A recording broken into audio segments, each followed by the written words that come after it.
Good SMEX indicators in the Synastry chart, Davidson chart, Composite chart. Now, if you don't know what that is, if you don't know what a Synastry chart is, a Synastry chart is a chart between two individuals that shows the compatibility of those two individuals. This chart can be used on anybody, a sibling, a child, family member, even a best friend. It can even be used on a coworker. But we're talking about relationships, one-on-one relationships, your lover, your boyfriend, your girlfriend, your spouse. Now, good schmex, if you want to know what type of sexual chemistry you will have with a person or that you have with a person, my top one, I'm going to go for the obvious, and that is the Venus Mars aspects. Now, this energy typically works best when the Venus is the woman and the man is the Mars. It can be in any sign, it can be in any house overlay. But when a man's Mars touches a woman's Venus, this can show a couple that has amazing smecks, amazing chemistry. You can see it inside the bedroom, outside the bedroom. These two people can have a really, really great, amazing smecks.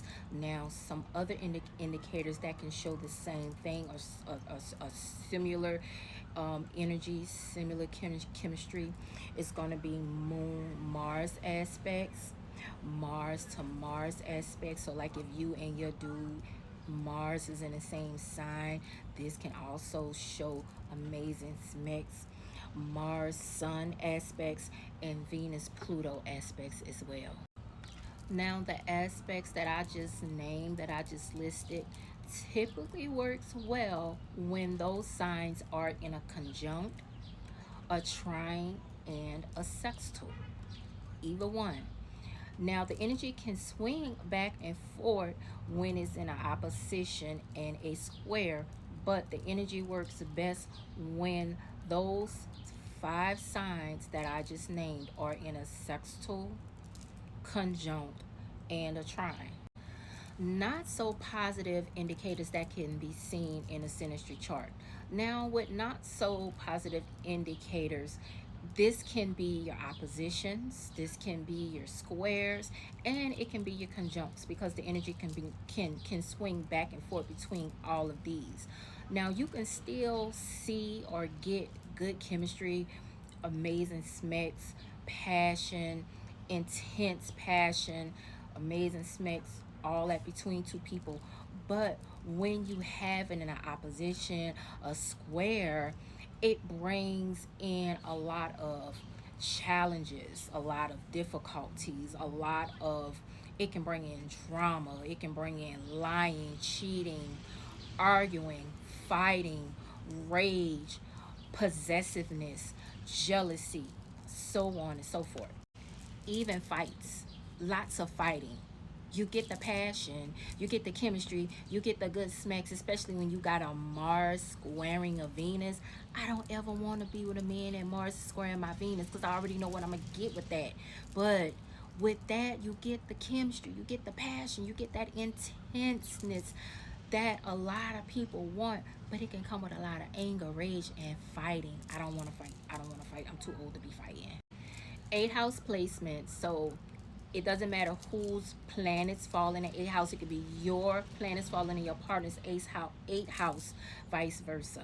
A stellium in your partner's eighth house. Scorpio placements in a stellium. I particularly like to look at the first house, the eighth house, the 12th house, maybe even the fourth house, but a Scorpio stellium in one of those houses. Fifth house ruler making a conjunct with the eighth house ruler. Eighth house ruler making major contacts with Pluto, Moon, or Mars. Mars in your partner's eighth house. Mars in your partner's first house. Doesn't matter who. It could be you, it could be your partner. You get what I'm saying, you get where I'm going. Mars conjunct the ascendant. Mars conjunct the sun. Venus conjunct Mars. I did say that this is a good aspect for conjunct and sextiles and trines, but this energy can swing back and forth in the lower octave as well. Venus in your partner's second house, Venus in your partner's eighth house, Euros in your partner's first house. Now, if you don't know what Euros is an asteroid. I ain't gonna get too deep into what Euros is because that's a whole nother video for another day. But it is the asteroid that is associated with relationships. Venus sextile or trine the sun, Moon sextile trine Venus, Moon in your partner's first house, planets in your partner's seventh house, Pluto in the person's first house. Now, let me say this when it comes to aspects, synastry aspects, when it comes to good SMEX indicators, whether it's on the lower octave of it, the higher octave of it, etc., etc. Whatever energy the individual has going on in their chart, they are going to bring that energy over into your chart. Because when you guys interact with somebody on a sexual level, there is a chemical reaction that takes place, whether you believe it or not, whether you know it or not. There is a chemical reaction that takes place. So, for example, I'm gonna use me for an example because I can only use me for an example. I had an experience with somebody that Mars was in close conjunct to my Venus, and it was actually one of the best sexual experiences that I ever had. I mean, me and this guy, sexual chemistry was through the roof, off the chart. Like, we just couldn't get enough of each other. It was just like, I can't even explain how amazing the sex was between me and this person. And this person probably was one of the best partners that I ever experienced, if you get my drift. Now, even though we had that Venus Mars aspect, and we had that really, really deep connection, we had that really deep bond, we had great chemistry, we were best friends. You have to look at what that person's Mars is doing over in their chart. So, no matter how good things could be going between the two of you, how good the smex is, how good the chemistry is, how good you get along, how much you guys get in common, if that person have a tramp as Mars over there in their chart, whatever that person's Mars is doing in their chart, what do you think it's going to do when it come over into your chart? Same for the Venus person.